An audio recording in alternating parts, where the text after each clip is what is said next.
Oi gente, tudo bem com vocês? Meu nome é Ana Clara, eu sou caloura de medicina da UFJF e hoje eu vim aqui falar com vocês um pouquinho sobre cronograma.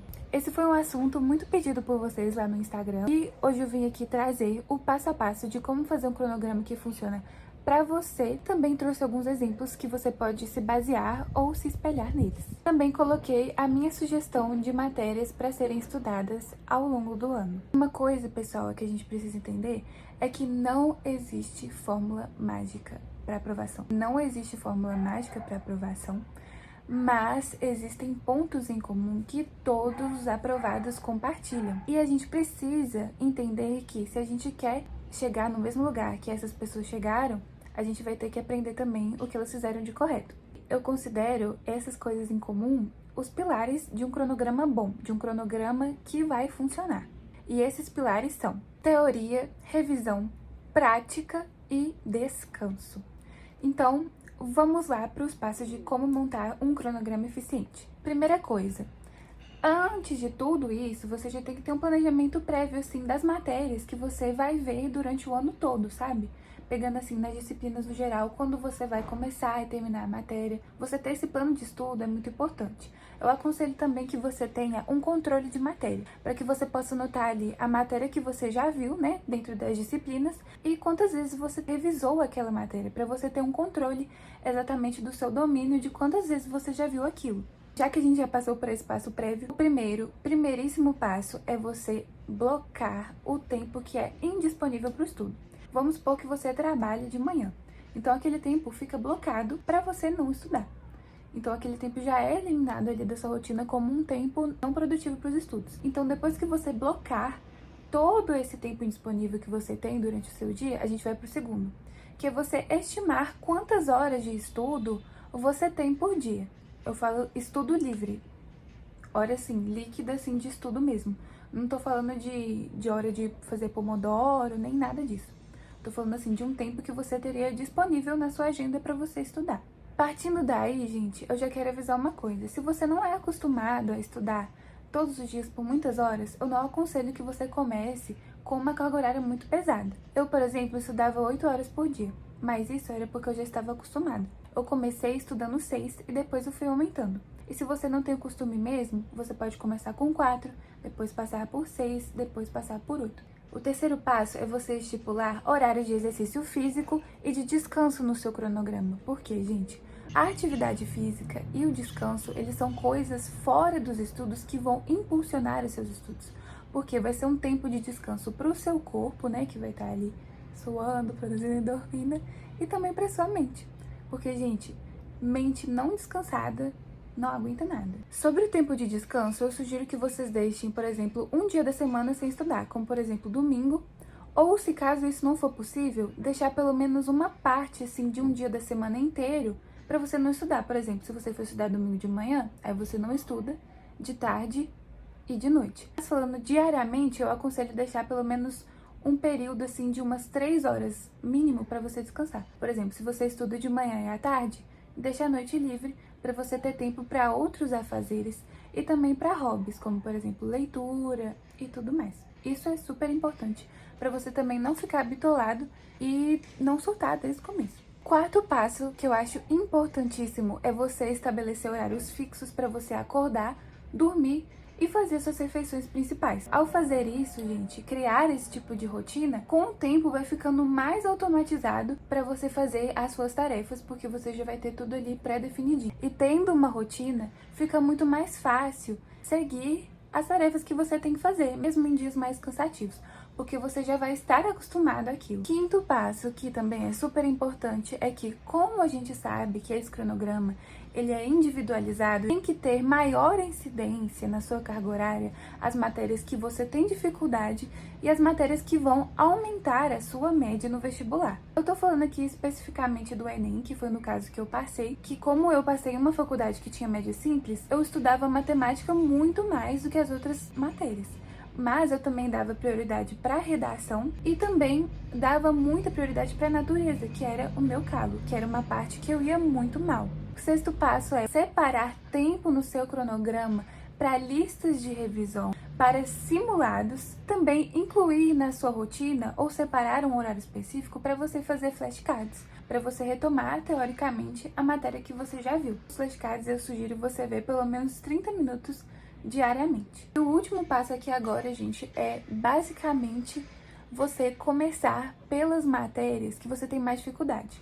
Então vamos supor que você tem 8 horas disponíveis de estudo por dia, que você começa estudando 7 horas da manhã. E você odeia física, você detesta física. Então, a primeira matéria que você vai começar estudando vai ser física na segunda-feira de manhã. Porque você conseguindo eliminar aquilo que você não gosta primeiro, que é mais difícil para você, o resto do dia flui mais rápido e mais fácil também. O mais difícil já foi. Então, gente, agora sobre as fases do cronograma. O cronograma ele é dividido em 3 fases. Basicamente, a primeira é que você está construindo o seu conhecimento teórico, você está começando a ver matéria e você está fazendo a revisão daquela matéria com listas de questões mistas. Já a segunda fase vai ser a fase que você já está completando a matéria, por exemplo, você está nos 60%, 70%, e essas listas de revisão, elas viram as provas. Você substitui as listas de revisão por provas, porque nelas você vai ter, obviamente, o conteúdo misto para você estar revisando sempre, e você também vai estar tendo a prática direta da prova que você vai executar. E já a terceira fase, ela é uma fase que você, além dessas provas, você também vai ter os simulados mais frequentemente e a matéria teórica, ela vai acabando, vai diminuindo e aí aumenta cada vez mais a sua prática de provas, a chegar a um ponto ideal em que você só resolve provas e corrige elas. A Suzane Ribeiro, ela explica isso maravilhosamente nos vídeos dela, que ela fala sobre o melhor tipo de estudo e também que ela fala sobre fases. E eu vou deixar tudo aqui embaixo para vocês verem depois. É um conteúdo assim de qualidade e que vai fazer muito sentido para vocês também nessa caminhada. Hoje, basicamente, eu vou mostrar para vocês alguns exemplos que eu fiz observando essas fases, mas especialmente a fase 1 e a fase 2 do estudo. Primeiro cronograma que eu tô acompanhando com vocês aqui embaixo. Bem, o primeiro cronograma, gente, é para uma pessoa que está começando a estudar. Vamos supor que você use esse cronograma aí nas primeiras 2 semanas. Aí não tem todas as matérias inclusas, seria começando pelas matérias mais importantes para o Enem. No caso, redação, ciências da natureza e matemática. Pelo menos são as mais importantes para a faculdade de medicina que utilizam a média simples. Então, vocês podem reparar que aí, inclusive entre os blocos de estudo, a gente tem um tempo determinado de descanso. No fim de semana tem também o domingo separado para o descanso e durante a noite, no final da tarde, você tem também o descanso diário. Agora, nesse segundo cronograma, a gente pode ver que as horas líquidas de estudo, elas já aumentaram. A gente pode ver também que continuam os intervalos entre os blocos de estudo das matérias e também continua separado ali o tempo no fim de semana para revisão teórica. Aqui a gente já substituiu a literatura e a teoria de linguagens por provas de linguagens, porque aqui eu supus que essa pessoa, ela terminaria esse conteúdo de linguagens e de literatura em uns 2 meses, maratonando mesmo esse conteúdo, né? E fazendo aí um resumão para poder aprender e já partir para as provas. Um cronograma sem prática não funciona. Então, à medida que eu vou eliminar literatura e linguagens, eu já acrescento a prática e a correção de provas, também sobra mais tempo para eu acrescentar novas matérias para eu fazer essa mesma coisa. Como, por exemplo, geografia física, geografia humana e história. À medida que eu vou passando por essas matérias e vou eliminando elas, eu deixo espaço para as próximas que vão vir. Por exemplo, nesse aqui, olha, assim que eu acabei história, na minha revisão de humanas também vai estar incluso provas de história, por exemplo, de vestibulares tradicionais. Aí eu vou estar sempre revisando os conceitos que eu já vi e também adquirindo mais prática de provas, que é o que a gente objetiva chegar nesse cronograma.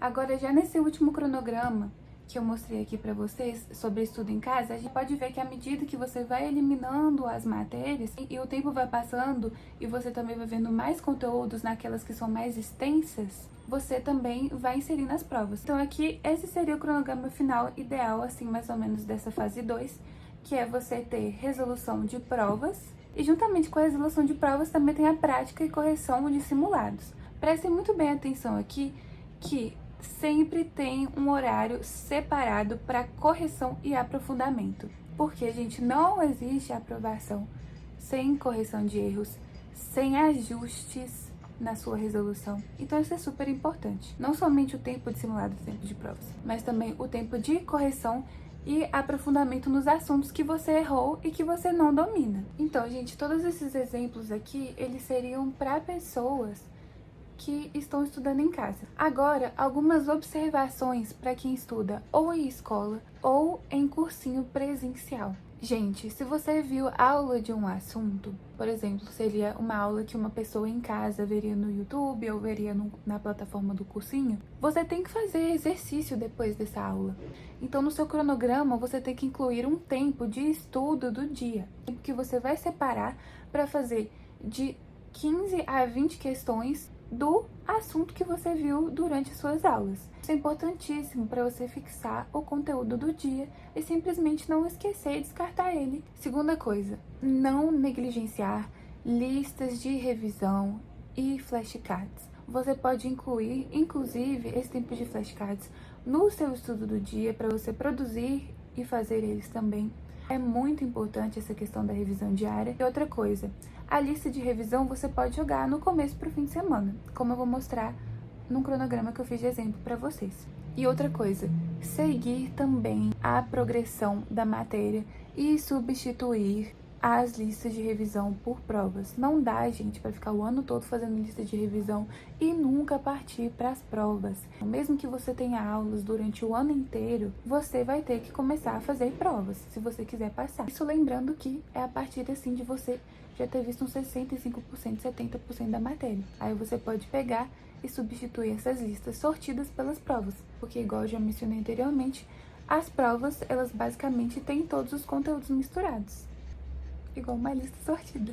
E geralmente, gente, os cursinhos presenciais, eles são programados para dar conta da matéria toda em um ano. Mas na escola é diferente, isso depende de cada modelo de escola. Se a sua escola for revisional e ver toda a matéria no terceiro ano, isso é muito legal. Mas se ela não ver isso, você pode também separar no começo um tempo para, além de estudo do dia, você colocar um estudo da matéria que falta. Isso você pode dividir em áreas, como eu coloquei aqui um exemplo. Em cada dia você tem o estudo do dia e uma parte para você estudar separadamente. Por exemplo, uma matéria de matemática que você já conversou com o seu professor e sabe que você não vai ver no terceiro ano e que ela é importante para você. Ou de naturezas, ou um tempo extra de prática de redação, se você não for muito bom ainda. Esses aqui, gente, eu quero que vocês peguem eles somente como exemplos. São só alguns modelinhos, mas cada um, lembrando, né, de tudo que a gente já falou, aplica isso aqui à sua realidade. Bem, se faltarem matérias no terceiro ano para você ver, porque o seu professor não vai dar, converse com ele, né, nesse caso, mas não seja uma pessoa imprudente em relação a isso. Porque vamos supor que no seu terceiro ano você não vai ver a matéria toda de biologia, porque não é revisional. E aí você pega e vai começar a estudar por fora embriologia no começo do ano. Gente, me conta qual o sentido que tem isso. Sendo que é uma das matérias que menos caem no Enem e que menos são cobradas por esse vestibular.